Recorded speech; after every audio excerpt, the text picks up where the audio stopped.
The grease under Rebecca Martinez's fingernails told a different story than the one her coworkers knew. They saw a quiet maintenance worker who kept to herself, someone who fixed rich people's weekend toys at Mountain View Airstrip without complaint. What they didn't see were hands that had once gripped the controls of experimental fighter jets, navigating through hostile territory at 30,000 feet. At 28, Rebecca had learned to make herself invisible. Her long brown hair was always pulled back in a practical ponytail, hidden beneath a faded baseball cap.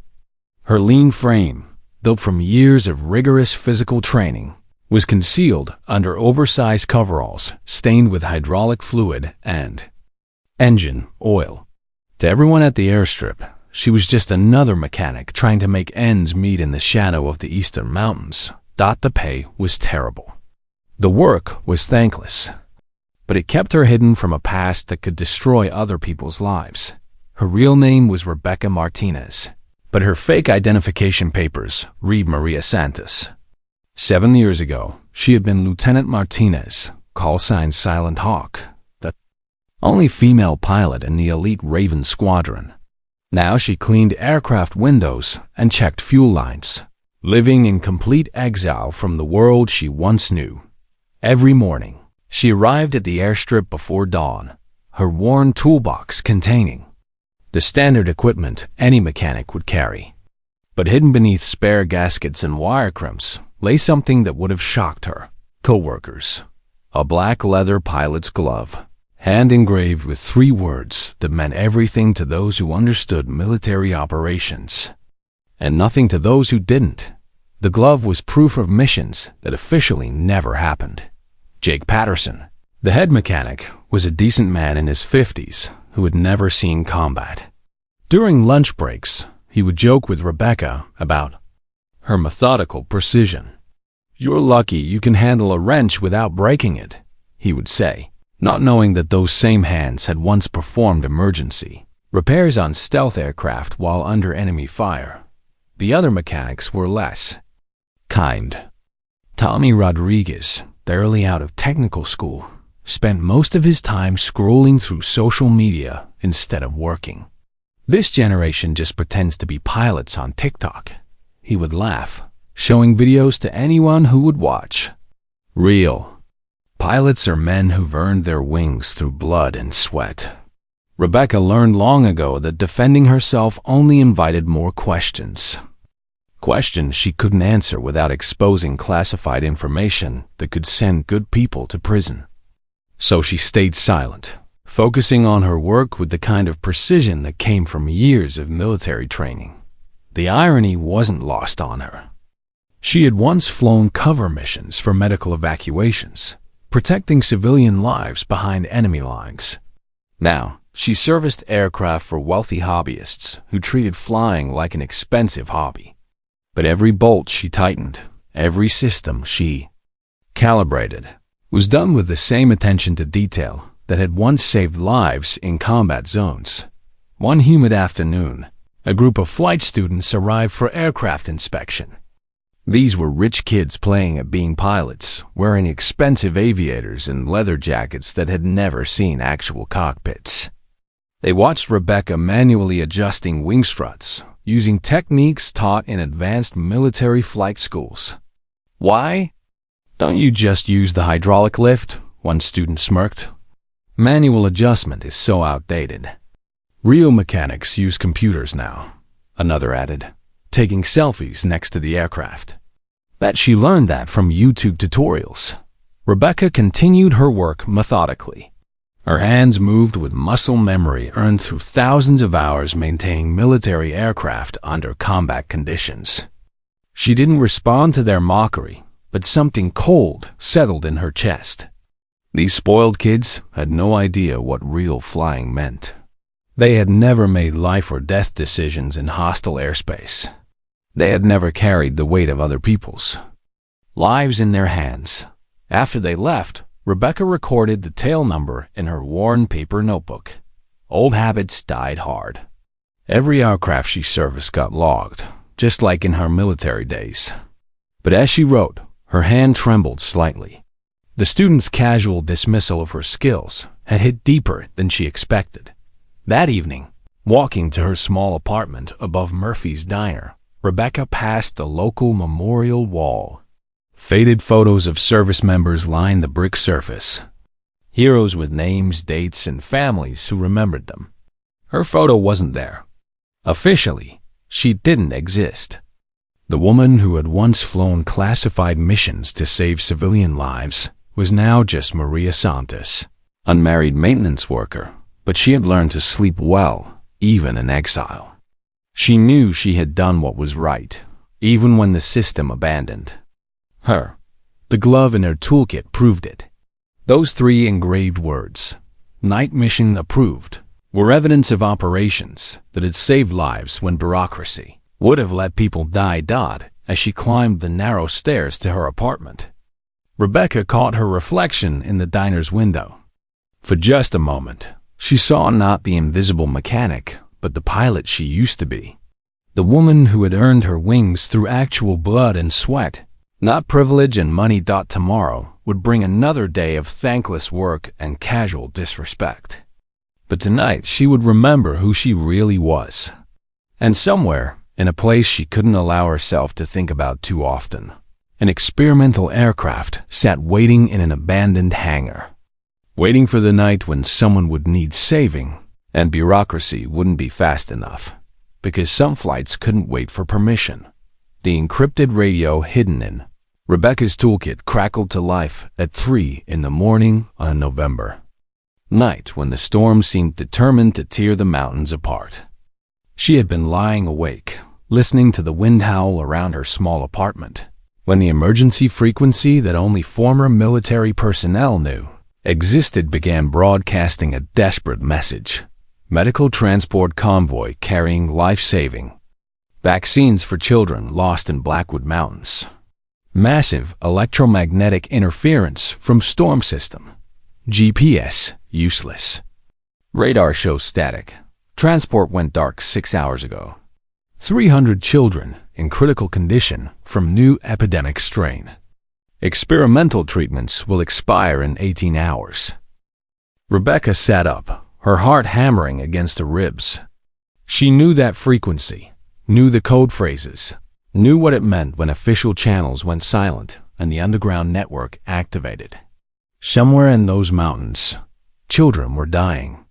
While bureaucracy debated acceptable risk levels, she grabbed her clothes and drove through empty streets toward the abandoned section of Mountain View Airstrip. Most people avoided this area, convinced it was haunted by ghost sightings and unexplained engine sounds. Rebecca knew better. The sounds weren't ghosts. Inside the forgotten hangar, covered by dusty tarps and surrounded by obsolete equipment, sat aircraft designation Experimental 27 Alpha. To anyone who stumbled across it, the sleek fighter looked like a museum piece. The fuel lines were supposedly disconnected. The avionics were allegedly stripped for parts. It was just another relic from a disbanded military unit. But Rebecca had been maintaining it in secret for 7 years. She removed the tarp with practiced efficiency, revealing predatory angles designed for stealth and speed.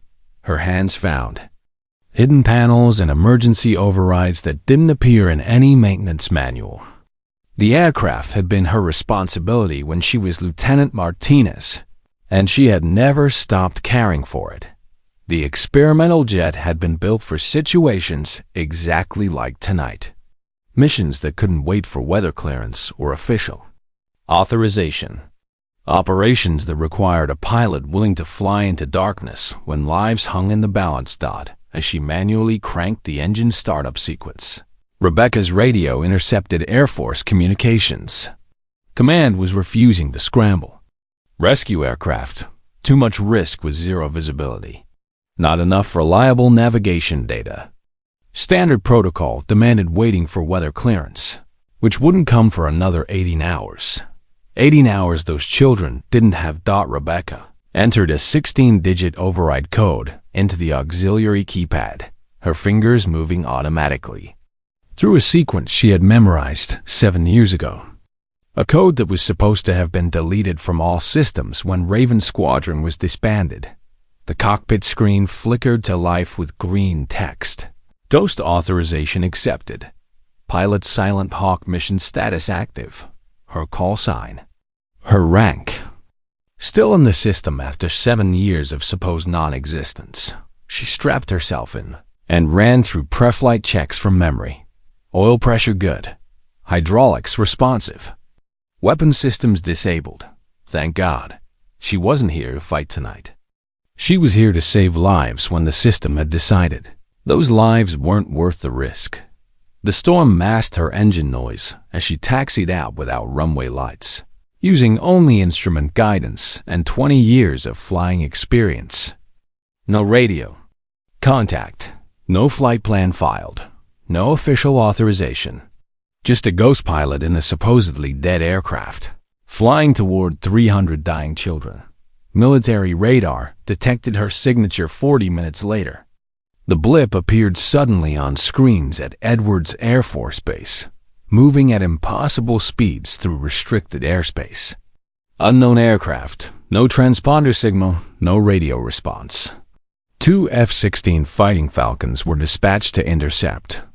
Lieutenant David Collins, lead pilot of the intercept team, assumed it was just an old trainer blown off course by the storm. Maybe some civilian aircraft with radio failure. Standard procedure was to escort unidentified aircraft to safe landing and sort it out on the ground. But when the F-16s closed to visual range, something made Collins' blood run cold. The aircraft they were chasing was military-grade, advanced stealth design, moving with precision that suggested a highly skilled pilot at the controls. Command, we have eyes on target. This is not civilian aircraft. Repeat, not civilian. Collins maneuvered closer, trying to read identifying markings through the storm and darkness. Lightning flashed, illuminating the stranger's tail section for just an instant. What he saw made him key his radio with urgency. Command, this aircraft carries tail number Experimental 27 Alpha. But that number was retired with the Raven Squadron disappearance 7 years ago. Silence on the frequency. Then, confirmed tail number, Lieutenant. Confirmed. Experimental 27 Alpha. Aircraft that officially doesn't exist, being flown by. Collins maneuvered closer to see the cockpit. Another lightning flash revealed the pilot's profile. Command, the pilot is female. More silence. Longer this time. The F-16 escorts were seeing something impossible. A ghost aircraft from a disbanded unit. A dead pilot erased from all records, flying again on a night when children were dying and the Air Force had declared the mission too dangerous to attempt. Collins looked at his wingman and made a decision that could end his career. Command, we're experiencing radio difficulties. Cannot maintain visual contact due to weather. Returning to base. Lieutenant, you're breaking up. Repeat your status. Sorry, Command. Bad weather. Lost visual. No threat detected. The F-16s peeled away, leaving the Ghost to continue its mission. Because sometimes, when bureaucracy fails, good people have to look the other way and let heroes work. In her cockpit, Rebecca followed emergency beacon transmissions too faint for conventional aircraft to detect. Her modified instruments, calibrated for stealth operations, could track signals that barely registered above background noise. She was closing in on the lost convoy, and nothing was going to stop her from bringing those children home. Rebecca found the medical convoy trapped in a narrow valley, surrounded by downed trees and blocked escape routes. The transport vehicles were intact but immobilized, their radio equipment damaged, but still broadcasting weak distress signals that only her specialized instruments could detect. She couldn't land in the confined space, but she could guide them out. For 3 hours, she flew in precise patterns above the convoy, using her aircraft's lights and jet wash to clear debris from the access road. Back and forth, methodically removing obstacles that ground vehicles couldn't navigate around. The convoy crew recognized the assistance and began following her lead, driving toward clearer terrain as she illuminated safe passage routes with navigation. Strobes. No radio contact, no verbal coordination. Just pure flying skill and situational awareness. The kind that came from years of combat missions that officially never happened. Meanwhile, Lieutenant Collins and his wingmen were quietly monitoring her progress on secure frequencies. "Look at that precision flying," Collins told his partner privately. "She's clearing that road better than any construction crew could." "That's not just skill," his wingman replied. "That's somebody who's done this before. Somebody who knows how to save people when nobody else can." When Rebecca's fuel ran low, she made one final pass over the convoy to ensure they had reached safe ground. The medical vehicles were now on clear roads with direct access to the nearest hospital.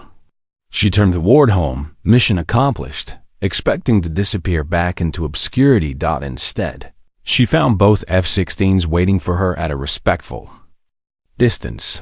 Lieutenant Collins keyed his radio on the emergency frequency. "Silent Hawk, this is Viper Lead. We know who you are. We know what you did tonight. And we know what you did 7 years ago." Rebecca considered her options. She could run.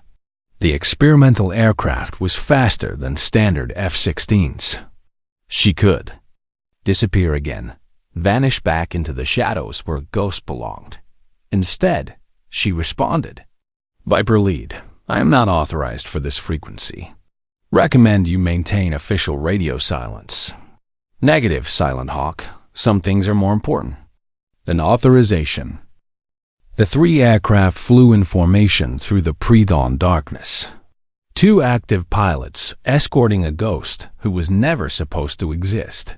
A woman who had just saved 300 children while the official system declared the mission impossible. When they reached Mountain View Airstrip, Rebecca expected arrest, court-martial, imprisonment for unauthorized use of military aircraft, and violation of restricted airspace. Instead, she found the entire base ground crew standing at attention on the runway. The F-16s peeled off in a ceremonial salute as she touched down. As her aircraft rolled to a stop, a figure approached on foot. Colonel Robert Martinez. No relation, despite sharing her real surname, was a career officer who had been a young lieutenant during the original Raven Squadron operations. He remembered Operation Mercy Flight. He remembered who really saved those refugees 7 years ago. Instead of handcuffs, he rendered a slow, formal salute. "Welcome home, Major Martinez." "I was discharged, sir. No longer hold that rank." "Negative. Your discharge was reviewed and reversed 18 months ago. Classified recommendation from surviving Raven Squadron personnel. You've been on inactive reserve status, pending suitable assignment." Colonel Martinez handed her a sealed envelope. Inside, you'll find reinstatement papers and a new assignment. Special operations support for humanitarian missions. Unofficial capacity. Your specialty. Rebecca stared at the envelope, feeling the weight of 7 years of exile lifting from her shoulders. 7 years of hiding, of being dismissed as just another mechanic, of watching spoiled rich kids mock skills they couldn't comprehend. The system that had abandoned her was offering redemption, but as the adrenaline faded and reality set in, she realized what acceptance would mean. People would ask questions about tonight, about how a discharged pilot had accessed classified aircraft and flown an authorized mission. Investigation would expose other people who had helped make this possible. The ground crew who had maintained the experimental aircraft without asking questions. The logistics personnel who had kept it fueled without submitting reports. The controllers who had looked the other way when Maria Santos entered restricted areas. Those people had enabled her to save 300 children tonight. She wouldn't let them face consequences for doing what was right. "With respect, sir, I can't accept reinstatement," Why not? Because if I return to active duty, people will ask questions about tonight. About how a discharged pilot accessed classified aircraft and flew an unauthorized mission. Investigation will expose other people who helped make this possible. She gestured toward the hangar where the experimental jet sat cooling. Those people enabled me to save 300 children tonight. I won't let them face consequences for doing what was right. Colonel Martinez nodded slowly. He understood the choice she was making. The same choice she had made 7 years ago when she accepted disgrace to protect her teammates. Then this conversation never happened. The aircraft never left the hangar, and Maria Santos continues her job in aircraft maintenance. As dawn broke over the mountains, news reports confirmed that a lost medical convoy had been safely recovered. The vaccines reached the children's hospital with hours to spare. Lives were saved by what officials describe as fortunate weather conditions and excellent local search efforts. No military aircraft were involved. No heroic pilots were mentioned. No one received recognition or reward. Rebecca refused the reinstatement papers but kept them in her toolkit next to the old pilot's glove. She sent only one message to Colonel Martinez through encrypted channels. Thank you for not arresting me, but I'm not returning to the sky for forgiveness or recognition. I returned because someone needed saving. That's what pilots do. 3 weeks after the rescue mission, Rebecca noticed changes at the airstrip that set her nerves on edge. Jake Patterson, the head mechanic, was asking fewer questions about her background, but watching her more carefully. Tommy Rodriguez had stopped making jokes about female pilots and started treating her with grudging respect. The shift in dynamics was subtle but unmistakable. The wealthy flight students were different too. Word had somehow spread about the mysterious aircraft that had appeared during the storm, the one that had guided the medical convoy to safety. They peppered the mechanics with questions, desperate for insider information about what really happened that night. Someone had to be flying that thing, insisted Preston Williams, a trust fund kid whose father owned 3 private jets. Military doesn't just lose track of aircraft. Somebody knows something. Rebecca kept her head down and continued her work, but she could feel the scrutiny building. The comfortable anonymity she had maintained for 7 years was starting to crack. People were paying attention, asking questions, making connections she couldn't afford to have made. The breaking point came on a Tuesday morning when a black sedan pulled into the airstrip parking lot. 2 men in dark suits emerged, flashing federal identification badges to Jake Patterson in the main office. Rebecca watched through the hangar window as they spoke in hushed tones, occasionally glancing in her direction. Thought her blood ran cold when she recognized one of the agents. Special Agent Marcus Webb had been part of the investigation team that had destroyed Raven Squadron 7 years ago. He was the man who had personally stripped her of rank and recommended her discharge. If Webb was here, it meant someone had connected Maria Santos to Lieutenant Rebecca Martinez. The agents approached her workstation with professional courtesy that didn't hide their suspicion. Ms. Santos? We're with the Department of Defense Inspector General's office. We'd like to ask you a few questions about activities at this airstrip. I just fix aircraft, Rebecca replied, not looking up from the engine she was servicing. Don't know anything about activities. Agent Webb stepped closer, his voice dropping to a whisper only she could hear. We know who you are, Lieutenant. We know about the experimental aircraft. And we know you've been maintaining it without authorization. Rebecca's hand stilled on the wrench she was holding. 7 years of careful hiding. 7 years of living as a ghost, and it was all crumbling around her. But she had survived the original investigation by staying silent. She could survive this one the same way.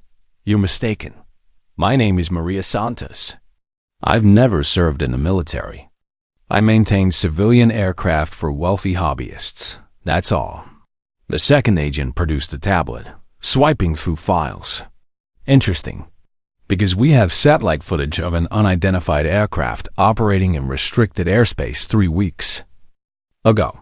Same night, a medical convoy was mysteriously guided to safety. Same aircraft that our records show was supposedly decommissioned. Sounds like you need to talk to whoever's responsible for decommissioning aircraft. I wouldn't know anything about that. Agent Webb smiled without warmth. We've also been monitoring encrypted radio frequencies. Amazing what kind of chatter you pick up on channels that officially don't exist. Chatter about ghost pilots and unofficial rescue operations. Rebecca felt the walls closing in around her, but she maintained her composure. These men had come here fishing for information, not to arrest her. If they had solid evidence, she would already be in handcuffs. They were trying to force her into making a mistake. "Sounds like you have an interesting job," she said, returning her attention to the engine. "But I really need to get this aircraft ready for its owner, if you'll excuse me." The agents exchanged glances. They had expected her to crack under pressure, to defend herself with explanations that would reveal classified information. Instead, she was giving them nothing to work with. "We'll be in touch, Ms. Santos," Agent Webb said. "Soon." After they left, Rebecca's hands began to shake. Not from fear, but from anger. These were the same people who had destroyed her career for saving civilians. The same system that had labeled her a rogue element while promoting officers who played politics instead of protecting lives. Jake Patterson approached her workstation after the agents drove away. "Everything all right, Maria?" "Just federal bureaucrats asking questions about paperwork. Nothing to worry about." But Jake was looking at her with new understanding. "You know, in all the years you've worked here, you've never made a single mistake. Never missed a safety check. Never cut corners. That's not normal for civilian mechanics." Rebecca met his gaze steadily. "I take my work seriously." "Yeah," Jake said quietly. "I'm starting to think your work is more serious than any of us realized." That evening, alone in her apartment, Rebecca made 2 phone calls on encrypted channels. The first was to Colonel Martinez, informing him that federal agents were sniffing around the airstrip. The second was to a contact who could arrange new identification papers if she needed to disappear again. But as she looked out her window at the experimental aircraft hangar in the distance, Rebecca realized she was tired of running, tired of hiding, tired of letting bureaucrats define her worth while children died because the system was too slow to act. If Agent Webb wanted to investigate her, let him investigate. But she wouldn't make it easy. And if another emergency came along, another situation where lives hung in the balance and official channels failed, she would fly again, because some things were more important than protecting herself from a system that had already failed her once. Agent Webb returned the following week with a team of investigators and a warrant to search the entire airstrip. Rebecca watched from the main hangar as federal agents swarmed over every building, every aircraft, every piece of equipment that might yield evidence of unauthorized military activity. They were thorough, professional, and utterly convinced they would find something that would justify arresting her. What they found instead was exactly what Rebecca had spent 7 years building: the perfect cover identity of a skilled but unremarkable civilian mechanic. Every tool in her possession was commercially available. Every aircraft she had serviced was properly documented with civilian registration numbers. Every procedure she followed matched standard maintenance protocols. The encrypted radio was hidden so well that even a federal search team couldn't locate it. But they found the experimental aircraft in the abandoned hangar. "Interesting museum piece," Agent Webb commented as his team photographed the stealth fighter from every angle. According to our records, this particular aircraft was supposed to be destroyed 7 years ago. Jake Patterson, who had been surprisingly calm during the search, stepped forward. Actually, Agent, that aircraft was donated to our airstrip as a static display. We've got all the paperwork filed with the Federal Aviation Administration. Educational purposes only. Engines were disabled years ago. Rebecca had to admire Jake's performance. He was lying smoothly, confidently, backing up a story they had never discussed, but somehow both understood was necessary. The old mechanic was protecting her without even knowing why she needed protection. Agent Webb wasn't buying it. Mind if we inspect the engines? Be my guest. Just don't break anything. Insurance doesn't cover federal investigations. The agent spent 3 hours examining the experimental aircraft, looking for evidence that it had been recently operated. They found disabled fuel lines, disconnected electrical systems, and engines that appeared to have been inactive for years. What they didn't find were the hidden bypass circuits and emergency power sources that Rebecca had carefully concealed behind factory panels. Convenient, Webb muttered, running his hand along the aircraft's wing. Very convenient. Government. Efficiency at work, Jake replied dryly.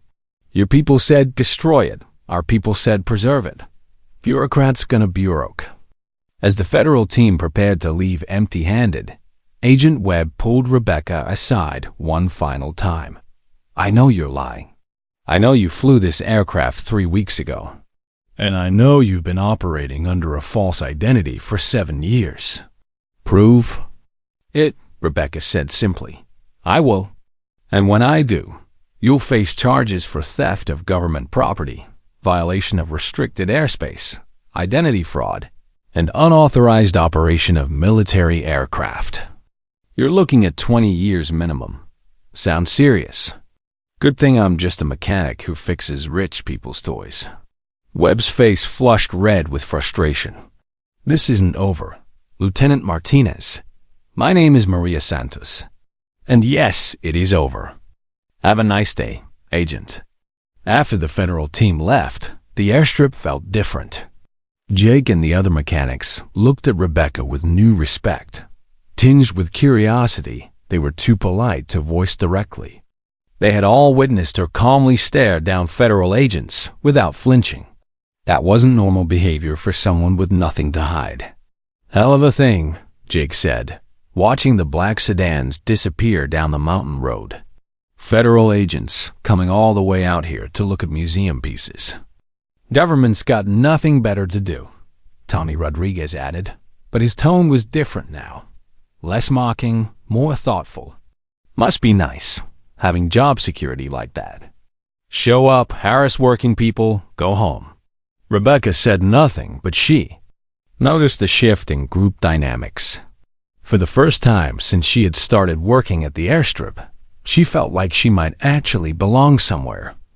These men had her back without knowing who she really was. They had protected her simply because she was one of them. That evening, Rebecca received an encrypted message from Colonel Martinez. Investigation being conducted above my clearance level. Can't provide official protection. Recommend extreme caution, she understood. The colonel was telling her that Agent Webb had powerful backing for his investigation. Someone high up in the Pentagon wanted her found and prosecuted, regardless of the lives she had saved or the heroic service she had provided. But Rebecca had learned something important during the federal search. She wasn't alone anymore. Jake Patterson and the other mechanics might not know her real identity, but they had chosen to stand with her when it mattered. That was worth more than official protection. She opened her toolkit and looked at the pilot's glove, with its engraved words, Night Mission Approved. Those words represented a philosophy that Agent Webb would never understand. Some missions couldn't wait for bureaucratic approval. Some lives were worth saving, even when the system said the risk was too high. The federal agents would be back. They would keep digging, keep investigating, keep trying to prove what they already knew to be true. But Rebecca was done running. She had found her place among people who valued integrity over politics. Results over paperwork. If Webb wanted a fight, she would give him one. But it would be fought on her terms, in her territory, with allies she had earned through 7 years of honest work and quiet competence. The game was far from over. In fact, it was just beginning. The breakthrough came from an unexpected source. Tommy Rodriguez, the young mechanic who had once mocked female pilots, approached Rebecca during lunch. Break with a tablet in his hands and confusion in his eyes. "Maria, I need to ask you something, and I want you to be straight with me." Rebecca set down her sandwich, immediately alert. Tommy's tone was different, serious, almost reverent. "What's on your mind?" "I was researching that aircraft the feds were so interested in. Found some old military forms, declassified documents. That experimental fighter. It was part of something called Raven Squadron. Elite unit that got disbanded 7 years ago after some kind of scandal." Rebecca's blood ran cold, but she kept her expression neutral. "Interesting history lesson. What's it got to do with me?" Tommy turned the tablet toward her, displaying a grainy photograph.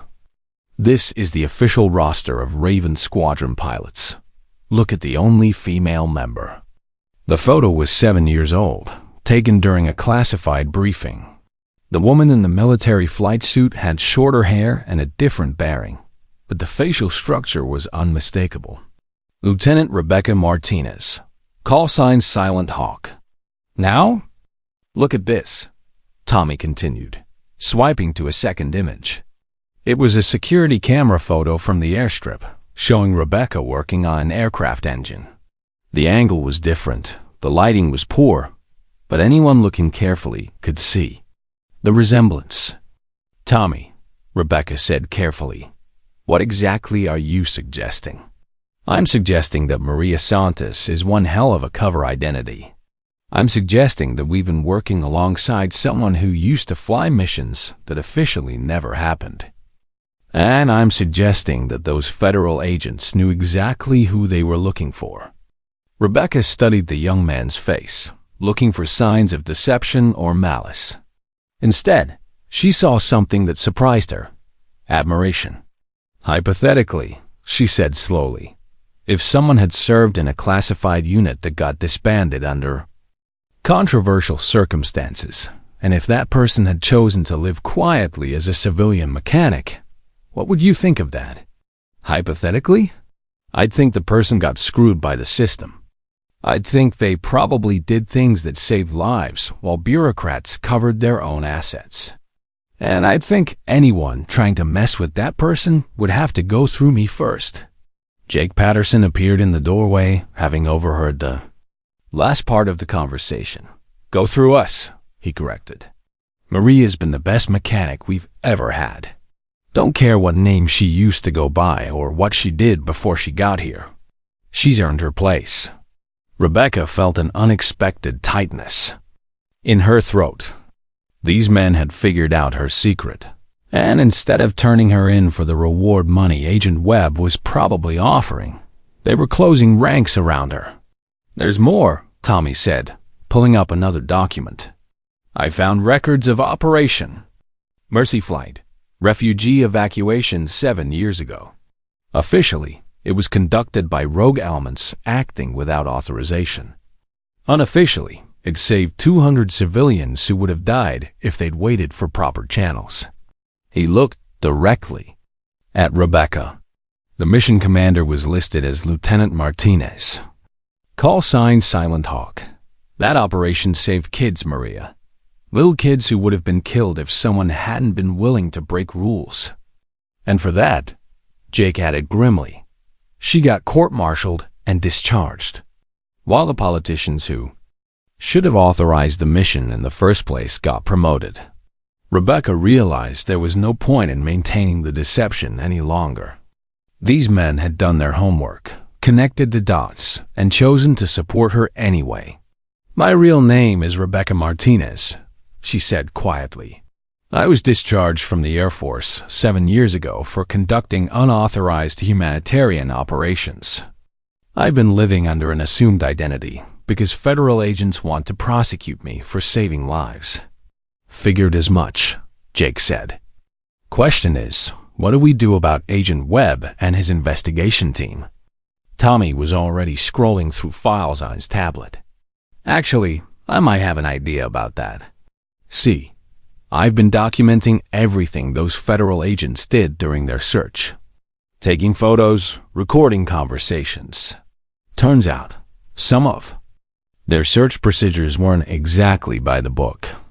He showed them images of federal agents examining aircraft without proper supervision, handling equipment without following safety protocols, asking questions that seemed designed to entrap, rather than investigate. Plus, Tommy continued with a grin, I may have accidentally sent copies of all their activities to some journalist friends of mine. Amazing how interested reporters get when federal agents harass working-class mechanics while protecting the politicians who caused the problems in the first place. Rebecca stared at him in amazement. Tommy, you could get in serious trouble for this. So could you, for saving kids. Doesn't make it wrong. Jake nodded approvingly. Sometimes you gotta fight fire with fire. Webb wants to play games. We can play games too. For the first time in 7 years, Rebecca felt like she had allies who understood what really mattered. Not bureaucratic procedures or political cover-ups, but protecting people who deserve protection and standing up to bullies who abuse their power. Agent Webb is going to be very unhappy when he finds out what we've done, she warned them. Good, Tommy said firmly. About time someone made that. Man, unhappy. He's been making good people miserable long enough. As they sat in the airstrip break room, planning their next moves, Rebecca realized something important had changed. She was no longer the isolated ghost hiding from her past. She was part of a team again, surrounded by people who valued her for who she was rather than what mistakes the system claimed she had made. The war with Agent Webb was about to escalate. But this time, Rebecca wouldn't be fighting alone. The story broke on a Tuesday morning when Rebecca was performing routine maintenance on a corporate helicopter. Tommy's journalist contacts had done their work well, publishing an investigative piece titled, Federal Agents Harass Hero Pilot While Protecting Pentagon Politicians. The article detailed Operation Mercy Flight, the subsequent cover-up that destroyed Raven Squadron, and Agent Webb's current campaign to prosecute the woman who had saved 200 civilian lives. Most damaging of all, it included recorded conversations of Webb admitting he knew Rebecca was innocent of any real wrongdoing, but intended to prosecute her anyway to make an example. Rebecca's phone started ringing at 7 in the morning. Reporters, military veterans organizations, civil rights lawyers, and politicians seeking photo opportunities all wanted to speak with the woman the article had dubbed the ghost pilot, who saved 300 children. By noon, the airstrip was surrounded by news vans and federal vehicles. Agent Webb arrived with twice as many investigators as before, his face flushed with anger and his authority severely undermined by the negative publicity. This ends today, he announced, marching directly to Rebecca's workstation. Rebecca Martinez, you're under arrest for theft of federal property, identity fraud, and violation of restricted airspace. Actually, said a voice from behind him. She's not. Everyone turned to see Colonel Martinez approaching with a folder of official documents. Behind him walked 3 other officers in dress uniforms, their chests decorated with ribbons indicating extensive combat experience. Agent Webb, the colonel continued formally, I'm here to inform you that all charges against Major Martinez have been dropped by order of the Pentagon Review Board. Furthermore, her discharge has been officially reversed and her military record corrected to reflect her true service. Webb's face went pale. That's impossible. I have direct orders from officials who are no longer in positions of authority, Colonel Martinez interrupted. Turns out, When the public learns that federal agents are prosecuting war heroes while protecting the politicians who caused the problems, those politicians tend to find new careers very quickly. He handed Webb an official document. This is a cease and desist order signed by the Secretary of Defense. Your investigation is terminated, effective immediately. Major Martinez is to be left alone to continue her civilian employment or to return to active duty if she chooses. Agent Webb scanned the document, his hands shaking with rage. This is ridiculous. She violated federal law. She operated military aircraft without authorization. Actually, said one of the other officers, stepping forward, she operated that aircraft under emergency provisions outlined in Code 77 Alpha. Humanitarian rescue operations supersede normal authorization requirements when civilian lives are at immediate risk. Rebecca recognized the officer as Captain Jennifer Walsh, one of her former squadmates from Raven Squadron. Behind her stood Major Tom Bradley and Lieutenant Colonel Marcus Johnson, all pilots who had served with honor before being caught up in the political destruction of their unit. Furthermore, Captain Walsh continued, "We've all submitted sworn statements detailing how the original investigation into Operation Mercy Flight was conducted improperly. Turns out, when you actually talk to the people who were there, instead of relying on second-hand political reports, you get a very different picture of what happened." Webb looked around desperately, realizing his authority was crumbling in front of news cameras and federal witnesses. This is a travesty of justice. She violated orders. She endangered classified operations. She saved lives, Jake Patterson said firmly, stepping up beside Rebecca. While you people were playing politics, she was risking everything to bring children home safely. That's not a crime. That's heroism. Tommy Rodriguez moved to Rebecca's other side, his tablet displaying the recorded conversations that had helped bring down Webb's investigation.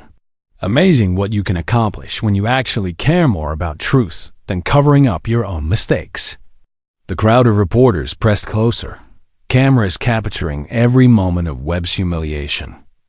This was the confrontation that would define both their legacies: the vindictive federal agent who persecuted heroes, and the ghost pilot who never stopped serving others despite being abandoned by her own government. "Agent Webb," Rebecca said, quietly, her voice carrying clearly in the sudden silence. 7 years ago, you told me I was a disgrace to the uniform. You said I was a rogue element who couldn't follow orders. You destroyed my career to protect politicians who were too cowardly to authorize a mission that saved 200 lives. She stepped closer, her bearing transforming from civilian mechanic to military officer in front of everyone watching. But you know what? You were wrong. The real disgrace is a system that punishes people for doing what's right. The real rogue elements are the bureaucrats who let children die rather than risk their own careers. Webb tried to interrupt, but Rebecca continued with the quiet authority of someone who had faced life-and-death situations and emerged with her integrity intact. "I don't want your apology. I don't want your recognition. I don't even want my rank back. What I want is for you to stop persecuting people who are better than you are. Stop trying to destroy lives just because someone made you feel small." The silence stretched for several heartbeats. Then Captain Walsh began to clap, slowly and deliberately. Major Bradley joined her, then Lieutenant Colonel Johnson, then Jake and Tommy and the other mechanics. Soon the entire crowd was applauding, and Agent Webb was standing alone in a circle of people who understood the difference between following rules and doing what was right. "This isn't over," Webb said weakly, but everyone knew it was. His investigation was finished. His authority was revoked, and his reputation was in ruins. "Yes, it is," Colonel Martinez said firmly. "Go home, Agent Webb. Find a new career, one that doesn't involve hurting good people." As the federal agents drove away in defeat, Rebecca felt a weight lifting from her shoulders that she had carried for 7 years. The system that had abandoned her had finally been forced to acknowledge its mistakes. The politicians who had destroyed Raven Squadron to cover their own failures had been exposed and removed from power. But more importantly, she was surrounded by people who had chosen to stand with her when it mattered most. Jake and Tommy and the other mechanics had risked their own careers to protect her. Her former squad mates had emerged from their own exile to support her. Colonel Martinez had used his authority to ensure justice was finally served. "So, Jake," said with a grin, Major Martinez, "got a nice ring to it. You planning to go back to flying jets full-time?" Rebecca looked around at the faces of people who had become her family, then up at the sky where she had once soared in service to something greater than herself.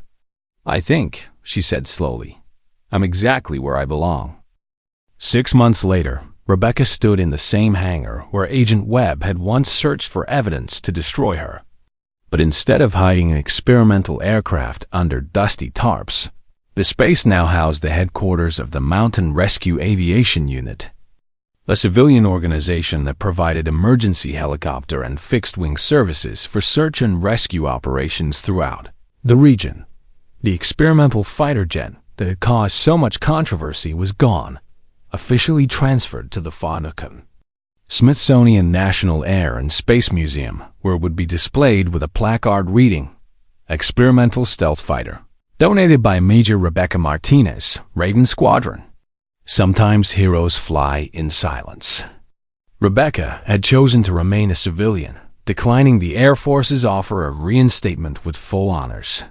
Instead, she had used her military connections and the public attention from Webb's failed investigation to create something better.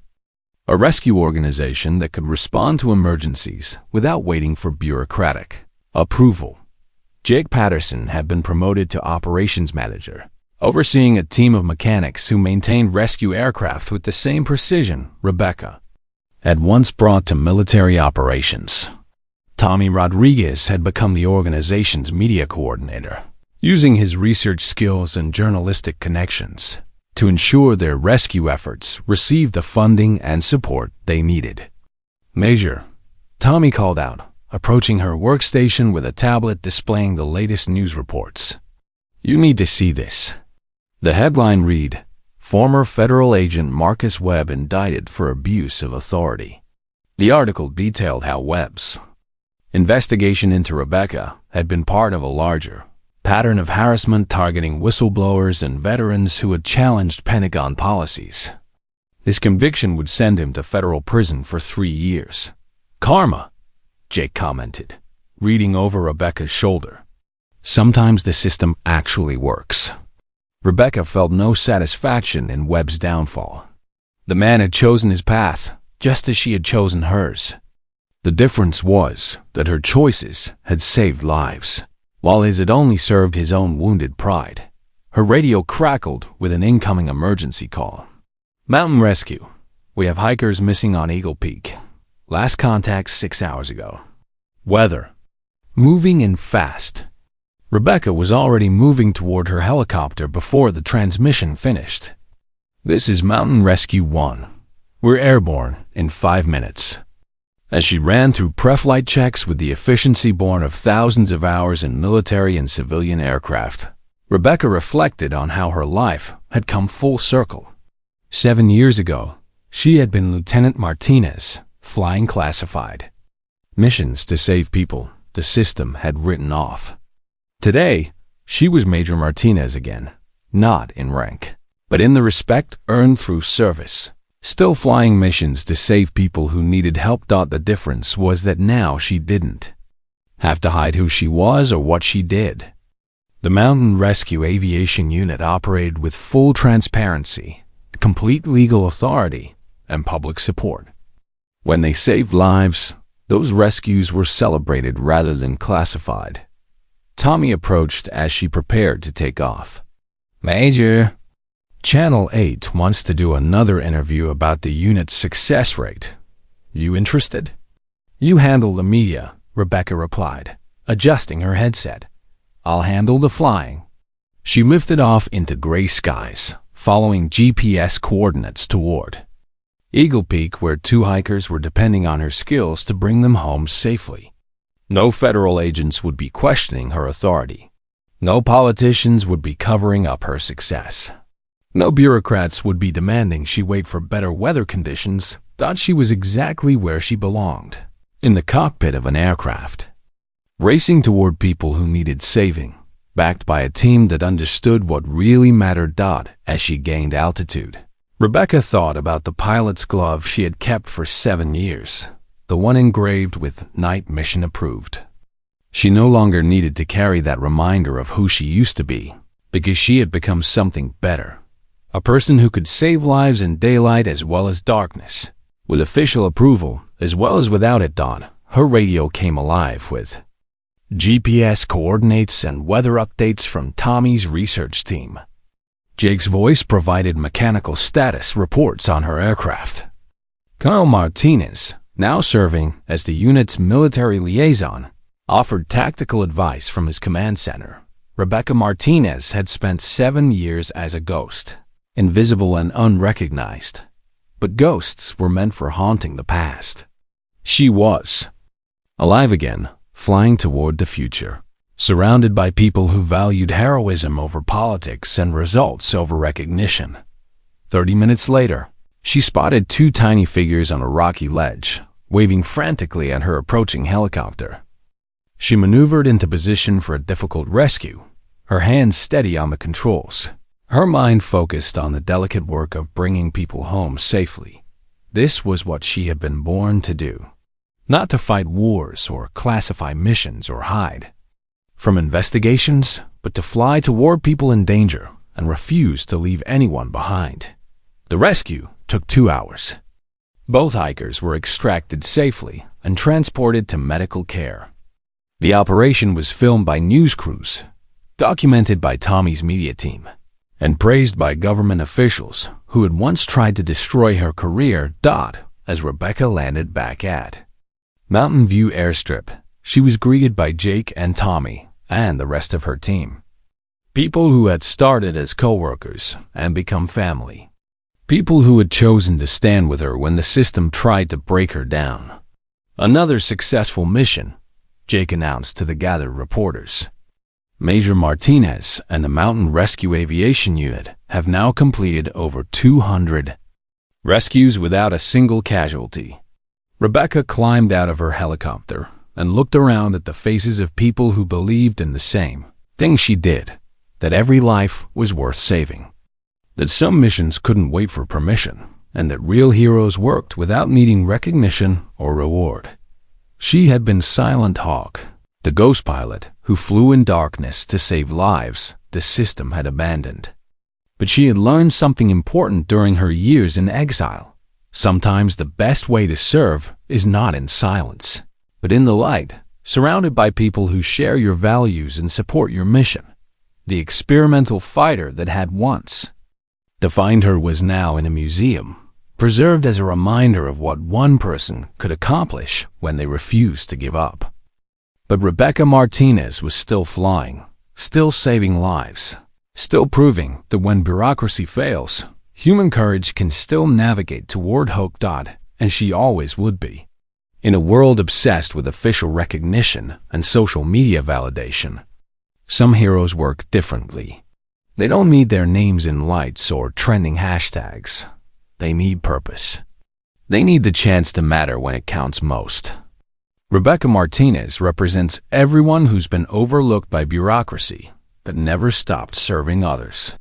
Real heroism doesn't require cameras or crowds or government approval. It requires courage and the willingness to act when others won't.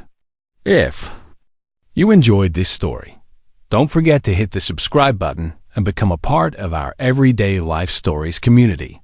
Where are you watching from? Drop a comment below. We love hearing from our amazing viewers around the world.